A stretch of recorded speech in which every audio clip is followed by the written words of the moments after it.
Doubters don't sit next to winners, and success requires no explanations.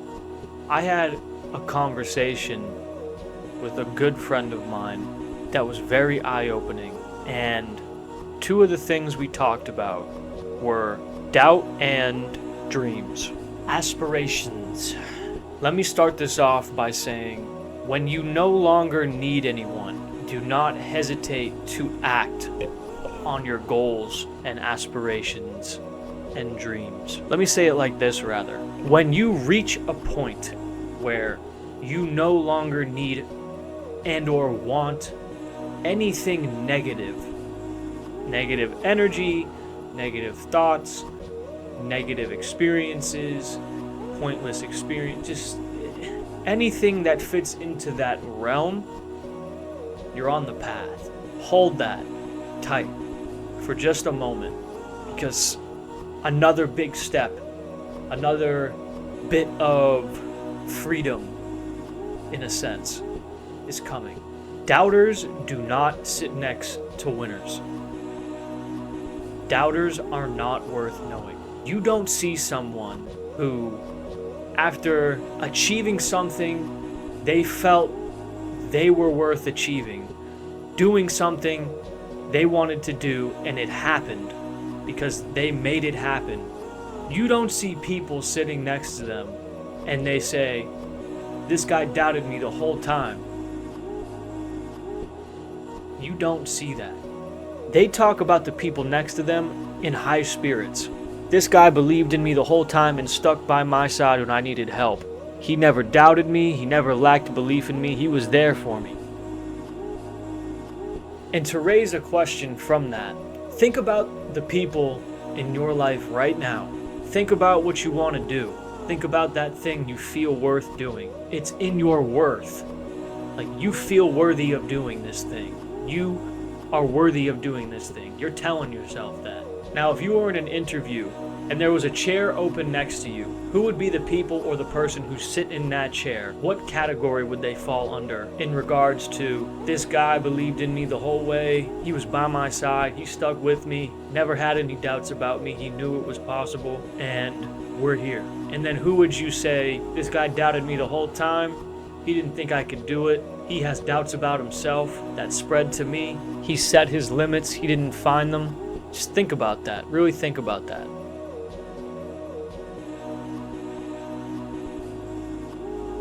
And further, I am a person who feels like they can do anything. There's a great quote from Miyamoto Musashi, one of, if not the greatest documented swordsmen, philosophers, artists, all time, up to date. And he says, "Once you understand the way broadly, you can see it in all things." I'm not trying to up myself, I'm just being honest.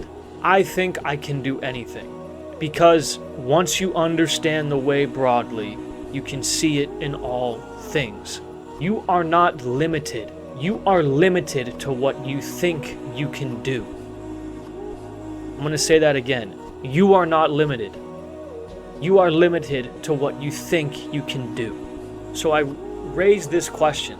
Would you rather be friends with someone who thinks they can do anything? Or would you rather be friends with someone who doubts and who has set their limits? Because when someone is telling you no, that you can't do something, they are telling you their limits, not yours. And to go back to what I said earlier and what I talked about earlier about doubt, you know, it can be fuel to the fire. It can be gas for the engine. When the tank runs dry and you're on fumes, it's gonna kill the engine really quick. Because when you're at a low point and you're still trying to go after, do the things you feel you're worth doing, the things you feel are worth tackling for you, the things you feel you can achieve, when you're in a bad spot, or if you are in a bad spot and you have people around you doubting you, and that's been your main source of fuel, when the tank's empty, that shit's gonna kill it, man. So why wouldn't you want to be friends with a person who thinks they can do anything? because all they're going to do is support you. I would rather have a friend who finds his limits or who finds her limits than sets them. Doesn't that make sense? Just as an example, if a friend came up to me and said, "Hey man, I want to be a neurosurgeon," who am I to say you can't do that? Who am I to have doubts about a man who believes in himself so much that he wants to operate on the human brain? You know what type of belief you have to have in yourself to say, yeah, I think I can do this. I think I can operate on the thing that gives a human the ability to move, walk, and talk, and see, and breathe, and etc. You know the type of confidence you have to even have a sliver of to think you can do that? Who am I to have doubts about a person for thinking they can do something like that? Go for it. Do it. It's going to be hard, it's not going to be easy, but do it. Why shouldn't you? And in those moments where it's hard, I'll do my best to help you up. I'll do my best to give you a boost, to help where I can. Now imagine that situation with someone who doubts. And when you no longer need anyone, you can be selective in those you have around you, because you act like the 5 most people around you. So would you keep doubters around you? Success requires no explanations. Really think about that.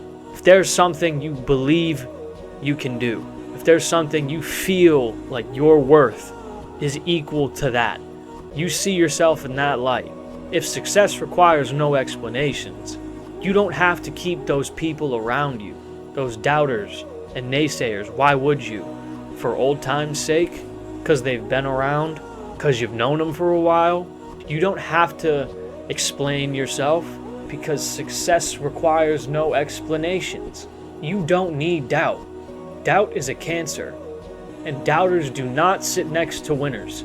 So who's sitting next to you in that interview?